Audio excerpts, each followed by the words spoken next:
ये नर्सेज के साथ हो रहा है, ये अदर के साथ भी हो सकता है। मैं तो ये कहता हूँ भाई, अगर आपको लेना है 80-20 का रखना है रेशो, तो पूरे देश में सभी के लिए कीजिए ना। आईएएस कैडर के लोग भी 80-20 से लीजिए, जो भी अदर कैटेगरीज है, डॉक्टर्स या सारे सबके साथ ऐसा कीजिए ना। शिक्षक भर्तियां भी 80-20 से कर दीजिए। फिर आप लोग मतलब मजाक समझ के रख लिया आपने यार।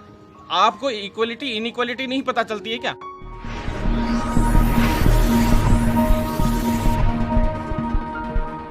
80-20 के मैटर में अभी मैं दूसरी बार उनसे मिल रहा हूँ, और मुझे ऐसा पता नहीं था कि एम्स के जो डायरेक्टर्स हैं या एम्स के जो ऊपर एडमिनिस्ट्रेशन जो भर्ती रिक्रूटमेंट कराते हैं जो लोग, और जो लोग एम्स में बड़े बड़े पदों पर बैठे हैं, वो इस प्रकार का खेल खेलेंगे, इतना घटिया तरीके का खेल खेलेंगे कि अचानक से इन भर्तियों को इतना तरीके से इन लोगों ने निकाला है। देखिए, फॉर्म भरने के लिए भी इतने कम दिन दिए हैं, 18 तारीख लास्ट डेट है। बहुत कम समय में हमें बहुत बड़ी लड़ाई लड़नी है साथियों। इस प्रकार का जो ये गेम है, ये साफ इस चीज को प्रदर्शित करता है कि इन्होंने इसमें, जैसे मंत्री जी के पीए साहब से मिले तो उन्होंने ये कहा कि कोविड-19 की जो इमरजेंसी है, इसके लिए इन भर्तियों को किया जा रहा है। अरे तो भैया, किया जा रहा है तो नियमों में तो आप पहले सोचते। सीआईबी की बैठक हुई, वो भी बिल्कुल ये इस प्रकार से बैठक हुई कि किसी को भनक तक नहीं लगने दी गई। कर्मचारी संघ है तो जो जैसे नर्सेज कर्मचारी संघ है या अदर कर्मचारी संघ है, कल को आज ये नर्सेज के साथ हो रहा है, ये अदर के साथ भी हो सकता है। मैं तो ये कहता हूँ भाई, अगर आपको लेना है 80-20 का रखना है रेशो, तो पूरे देश में सभी के लिए कीजिए ना। आईएएस कैडर के लोग भी 80-20 से लीजिए, जो भी अदर कैटेगरीज है, डॉक्टर्स या सारे सबके साथ ऐसा कीजिए ना। शिक्षक भर्तियां भी 80-20 से कर दीजिए। फिर आप लोग मतलब मजाक समझ के रख लिया आपने यार।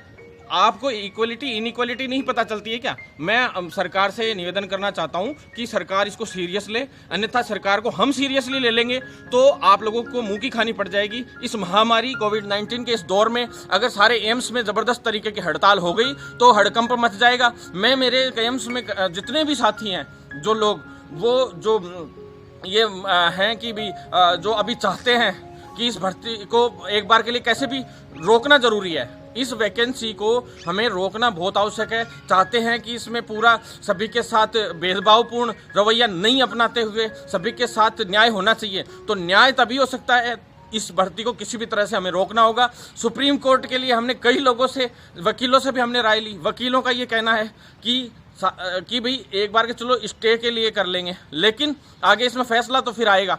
फैसला कल को अगर नेगेटिव आ गया तो हमेशा के लिए 80-20 का रूल लागू हो जाएगा। तो साथियों, बहुत ही दिमाग से और बहुत ही तरीके से हम लोगों को इसके लिए निर्णय लेना होगा और बहुत ही सूझबूझ से काम लेना होगा। इसमें जो सबसे बड़ी बात है, सीआईबी की बैठक, हमने पीएस साहब से बात की तो पीएस साहब यूँ कह रहे हैं कि भी इस वैकेंसी में अगर संशोधन, नियमों में वापस संशोधन किया जाए तो उसके लिए भी दोबारा से सीआईबी की बैठक होगी और उसके बाद इसमें नियम संशोधन हो पाएगा और उससे पहले ये वैकेंसी हो जाएगी। तो ये मतलब इस प्रकार से कैसे संभव है? तो इसको हमें करना पड़ेगा जल्द से जल्द। डॉक्टर हर्षवर्धन जी अगर चाहें तो इसको डेट को आगे फॉरवर्ड कर सकते हैं। एक बार के लिए फॉर्म है, उनकी डेट आगे बढ़ा दी जाए और थोड़े दिन के लिए एक्सटेंड कर दिया जाए इसको, वैकेंसी को, कि भाई पोस्टपोन कर दी जाती है एक बार के लिए वैकेंसी थोड़े दिन के लिए। और कोविड-19 महामारी में आप लोग कह रहे हैं कि भाई आप लोगों को स्टाफ की सख्त आवश्यकता है, तो सख्त आवश्यकता थी तो आप लोग कभी संविदा पे भर्तियां ले लेते हैं। पहले संविदा पे आप भर्तियां निकालना चाहते थे, मतलब संविदा पे भर्तियों का हमने विरोध किया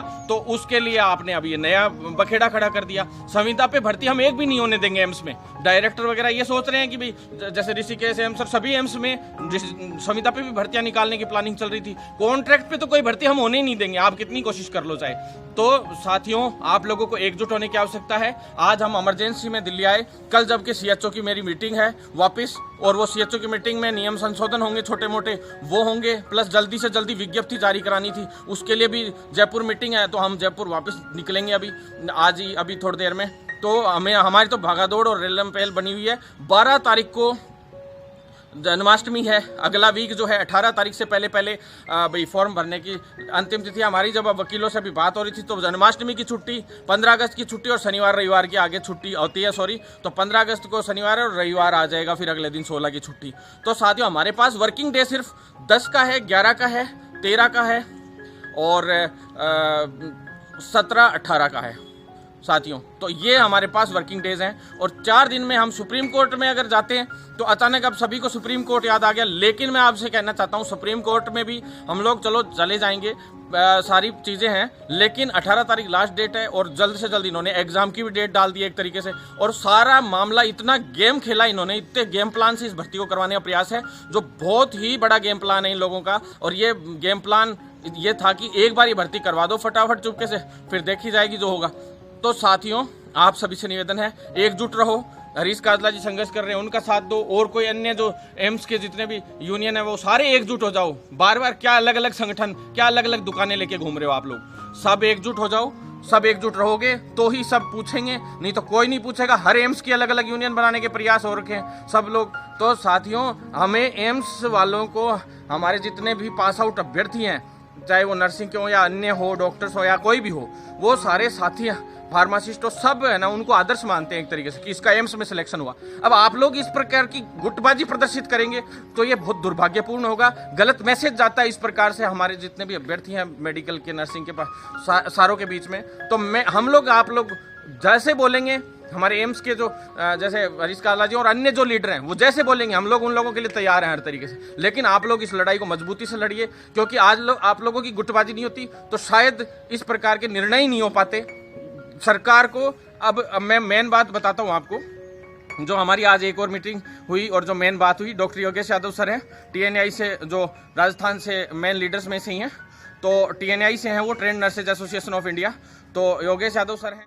जिस प्रकार से मतलब TNI है तो TNI का बहुत ही अहम रोल था, trend nurses association of India जो है उसका बहुत ही अहम रोल इसमें होना चाहिए था। क्योंकि जैसे नियम संशोधन होते हैं कोई भी नर्सेज से रिलेटेड, तो उसके अंदर जो ऑफिशियल एडवाइजरी के रूप में अगर किसी को लिया जाता है तो वो TNI को लिया जाता है, इंडियन नर्सिंग काउंसिल, और उसका भी पूरी तरह से पैक्ट है, सब कुछ है। उसके बावजूद TNI को इसमें इन्वॉल्व नहीं किया गया और बिना कुछ पूछे और इस प्रकार का मतलब नियम संशोधन कर दिया गया। तो TNI को इसमें इंटरफेयर करना चाहिए था अब तक, और करना भी चाहिए। तुरंत प्रभाव से TNI को इंटरफेयर करते हुए और मंत्री जी से बात करने के लिए हमने जो चेयरमैन हैं, जो हमारे डॉक्टर योगेश यादव जी हैं, उन्होंने, चेयरमैन साहब हैं डॉक्टर प्रोफेसर जॉर्ज जो हैं उनसे, और जो फेनिन मैडम है जनरल सेक्रेटरी, उनसे बात करके और अभी हमारी बात हुई। तो उस बात में ये निष्कर्ष निकला है कि भाई वो जल्द से जल्द जो मंत्री जी हैं उनसे वीडियो कॉलिंग या कॉलिंग करके, कॉन्फ्रेंस पे बात करके जल्द से जल्द मंत्री जी तक इस बात को पहुंचाने का उन्होंने आश्वासन दिया है। और कल मंडे को हो सकता है वो लोग मिलने का प्रयास करेंगे। अगर नहीं मिला गया उन लोगों से भी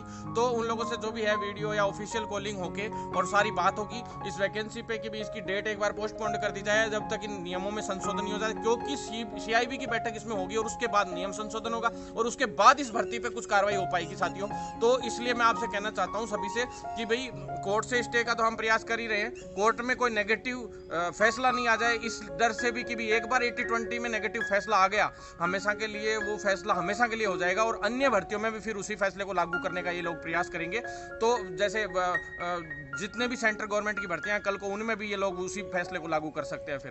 तो क्योंकि सुप्रीम कोर्ट से अगर एक बार आदेश आ गया तो वो फाइनल है ये, मान लीजिए।